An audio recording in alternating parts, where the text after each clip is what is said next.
Hey guys, welcome back to my channel. Welcome to my channel or welcome back to my channel. I'm in my Tana Mojo era. So today I want to talk about my journey with sobriety. I just hit being 2 months sober today from weed and it's honestly been one of the best decisions I've ever made. I started smoking consistently since I was 16 years old every single day of my life. And when I say consistently, I mean literally smoking like 3 to 4 blunts a day. It all started when I was 16 years old and I was at my friend's house one day. I remember I used to hate when my friends would smoke. Like I would always judge them for doing it and I never wanted to be around them. I one time got into such a big argument with this girl I was talking to because she smoked weed in front of me and it literally gave me the biggest ick. I think I was just such a mama's boy that I never wanted to get in trouble, but as time went on and as my trauma kicked in, I realized that I kind of wanted to do something that was in my control. And by that, I mean I wanted to do something that I could decide on my own because everything in my life had felt like it was being decided by either the guardians around me or by my trauma. Like for example, like I could only do things if my mom would let me do it. I could only buy things if I had money from my parents. I was only able to watch the TV shows that my parents would let me watch. But smoking weed was like the first decision I could make on my own without anyone knowing. And I know that sounds really weird, but especially with a lot of trauma, like sometimes your mind goes to a lot of different places. So like literally having a tangible thing in front of you that you can decide to do on your own is like really, it's like really freeing. I don't know. So yeah, one day when I was at my friend's house when I was 16, we all went outside to her forest and we smoked. I had no idea how to do it. Like she literally had to put the bowl in my mouth and I was trying to do it and I could barely even inhale it because I had no idea how. And I remember acting so high in front of my friends and trying to like feed into the whole like hysteria of it because they were all so high. And I was like, oh my gosh, I can't feel my feet. I can't feel my legs. And they were all like, Pablo, this is your first time, you can't get high. And I was like,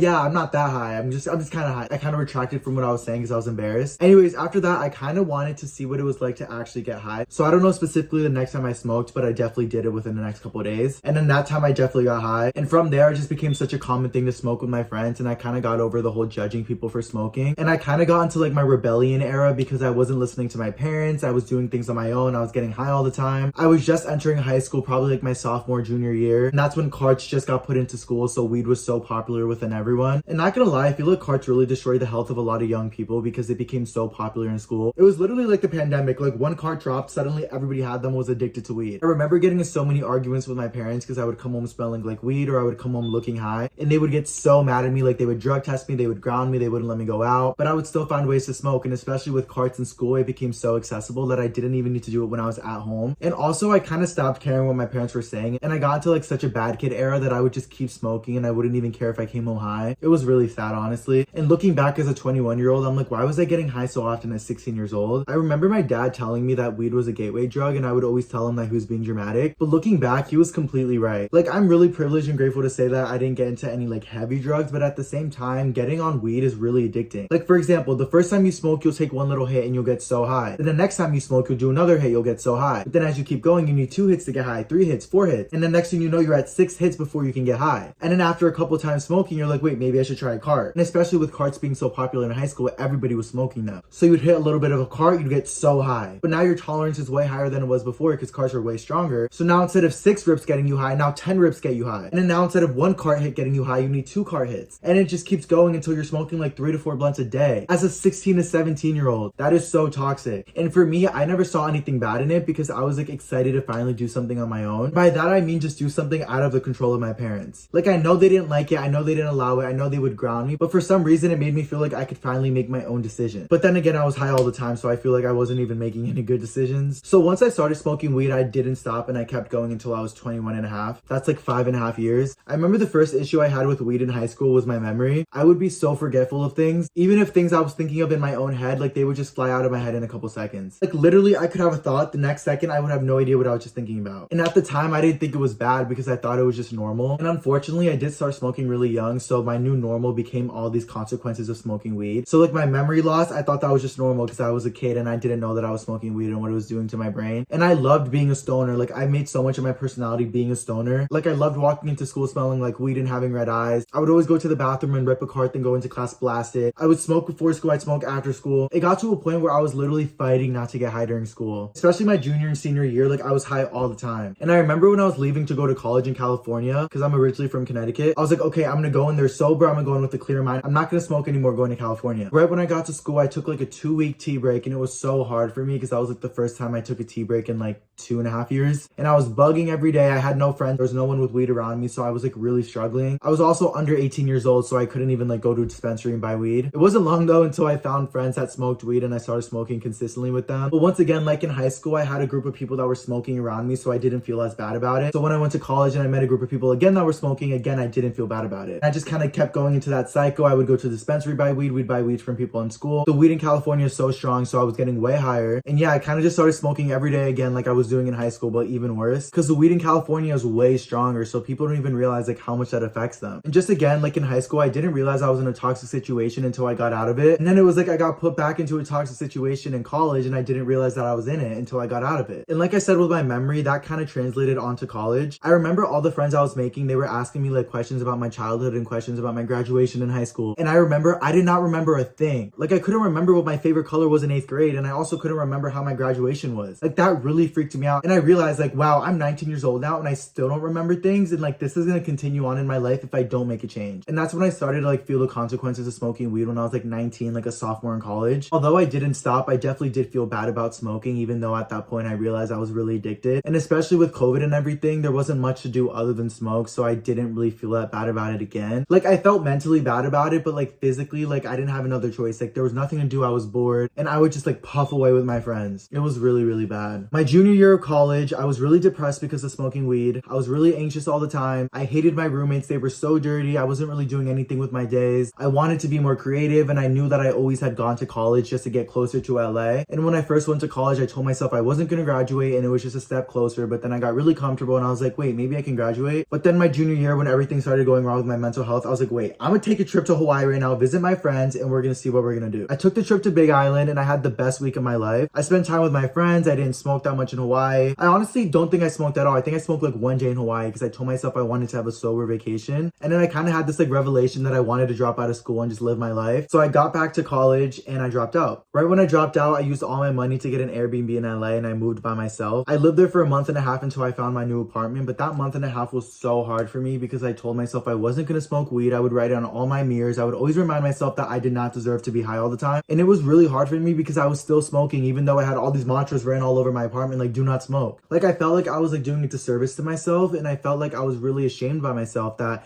even being out of these toxic situations like high school and being out of college, I was still smoking. But I have to give myself some slack because when you're addicted, you're addicted. I feel like a lot of people don't talk about this enough, but a lot of people will be like, I'm not addicted, I'm just dependent on weed. Like, bitch, that's the same thing. Like, if you're relying on weed to get through your day or making you feel better, you're addicted. And there's nothing wrong with that. Like, I'm not judging you for doing it. I'm not saying it's bad for you. It's different for everyone, but for me, it was awful. And especially when you know it's bad for you and you keep doing it, that's an addiction. That's literally the dictionary definition. And I knew it and I kept going. And this became a problem when I would spend all my money on rent and spend it all on food, and I barely had any money to get by, and I would still spend that money on weed. Like when I moved to my new apartment, there was a time when I was spending $250 a week on weed, when I barely even had that money to spend. And then I would call my parents and be like, oh my gosh, like I need money, I need help. And they're like, what are you spending your money on? And that made me feel like shit having to ask my parents for money. And this goes into the reasons why I stopped smoking weed when I went into my new apartment. Number one is quality of friendships and family relationships. And number two is disassociation. There's also productivity, but like everybody knows you're not as productive when you smoke weed. Like imagine putting all the time and money that you put into weed on something else. Like bitch, you could literally be Beyonce. Wait, what? But the quality of my friendships. I would rather smoke weed before hanging out with my friends. When hanging out with my friends, all I could think about was the next time I was gonna smoke. And if it wasn't that, I would smoke with my friends. And then after I hung out with my friends, I would smoke. So it was like the whole day would be consumed by smoking, and especially hanging out with my friends. The quality of it was just shit because I was always thinking about smoking weed or I was high. And that does not make me feel good because I like to have good, meaningful conversations with people. And a lot of people would always just be like, Pablo, like you're high. We're literally going to Target. Or like, Pablo, I invited you over and you're high. Like, you know, like it's sometimes kind of rude. You shouldn't have to get high to spend time with someone or have fun with someone. And it's okay if both of you guys are like socially smoking in a good environment, but if you guys are both smoking to kind of just make the situation more fun, maybe you should cut off that friend. I've had to do that a lot recently. And then with my family, I mean, I ruined a lot of my family relationships just in high school because I was a dick because of how much I smoked. And then I would ask for money, I would steal money. Like it was just not a good experience. And I definitely am glad that I quit because I don't want that for myself anymore. Also, a big moment for me for stopping smoking was when my grandparents came to visit me in LA. I was so excited for them to come because we had been talking for years about how our dream was to go to LA together. Like literally since I was 6 years old, I would tell my abuelitos that I was so excited to go to LA with them. And the fact that I had my own apartment and I could bring them out there with me was like a game changer. So we had the best week, I'm not gonna lie, but I was smoking a lot when they were here. And thank God for TikTok that I have so many digital memories to look back on and remember remember things, but if it wasn't for that, I would not remember anything. And that makes me really sad because they're so old, and like, what if something happens and I wasted my last trip with them smoking weed? Like, I remember crying for days when they left about that, and I will never do that again. So that was literally the day I stopped smoking weed. Okay, now onto disassociation. Being high became my new sober. I didn't even know who I was or what my thoughts were. It was like my subconscious thought got taken over by my high thought, and I wasn't me anymore. Like, I just didn't know who I was. And every time I would get really high, I'd be so upset with myself, but I would still do it. And that really disconnected me from who I was because I had no self-discipline. Do not even get me started on looking in the mirror. Oh my gosh. I would look in the mirror and not know who I was. It was really scary. Or I would look at my hands and freak out. I'm definitely still like struggling with the whole idea of disassociation from weed, but it's gotten a lot better with therapy. I always do things like 5 things I can see, 5 things I can touch, 5 things I can hear, 5 things I can taste. Like, I do all the senses to kind of just like get me back into the moment. And I also do exposure therapy. Like, I'll turn on the light, turn off the light, turn on the light so that I can know that I'm still in the same environment even if I can see or not. Like, you know, it's like disassociation mechanism. I don't know. But yeah, that was definitely a big thing for me. Like, disassociating was heavy. When I was driving in the car, I wouldn't even realize I was driving because my thoughts were just so flustered. I had no idea what I was even thinking. Being alone was kind of scary because I would just be high and I was like, whoa, like, am I really alive right now? Like, I don't know. It was really hard for me. And take it from me, guys. Like, I wanted to stop smoking weed for the past 5 years and I never could. So the fact that I actually stopped now is like really impressive. And like, you guys can definitely do it too. I used to watch videos, read articles, like do everything to try to stop. And that brings me into the withdrawal symptoms. So it's been 2 months now, but I'm not going to say it's been an easy 2 months. The first week was a lot of crying, a lot of screaming, a lot of depressive episodes. It was also a lot of restless nights and not being able to sleep, sweating at night, being cold the next second, hella nightmares. The nightmares are crazy. And I used to be so scared of them, but I learned to love the nightmares because they kind of teach you a lot about your current situation in life. And if you look into your nightmares with like a poetic purpose, like they're really meaningful and powerful. And I began to enjoy my dreams because they would teach me a lot about my mental state at the time. So I got over that, but with the sleeping, I started taking melatonin gummies before going to bed and that really helped. I remember at one point melatonin made me feel like I was getting high and I was like, I'm here for it. Also, drinking chamomile tea before going to bed was a lifesaver. Oh my gosh, I remember that I used to do these detoxes where I would go in a hot bath and drink a bunch of chamomile tea and like sweat all the weed out of me. Like, I was doing a lot to try to get over it. A lot of crying, a lot of FaceTiming my mom, like freaking out. She was really scared, but she was proud of me. I'm really proud of myself thinking back to all of it. And now just being back in Connecticut for the past month and a half for my mental health, I've been taking every day just focus on myself, doing things that make me happy, like being creative, being with my family, being with my dogs, strengthening my friendships with my hometown friends, learning what it's like to live again being sober. It feels like every second is a new second now, and I'm really grateful for that. I've been trying to meditate, I've been trying to read. It's been a really different month, but I'm really grateful that I started, and I know you guys can do it too if you want to try. The only reason why I'm saying this is because I have so many friends and so many followers that have been talking to me about my journey and their journey being collided, and I really feel grateful that I'm able to talk about it. And guys, just know if you guys are trying to stop smoking weed, please do it. Please try. I promise you it'll get better. I know.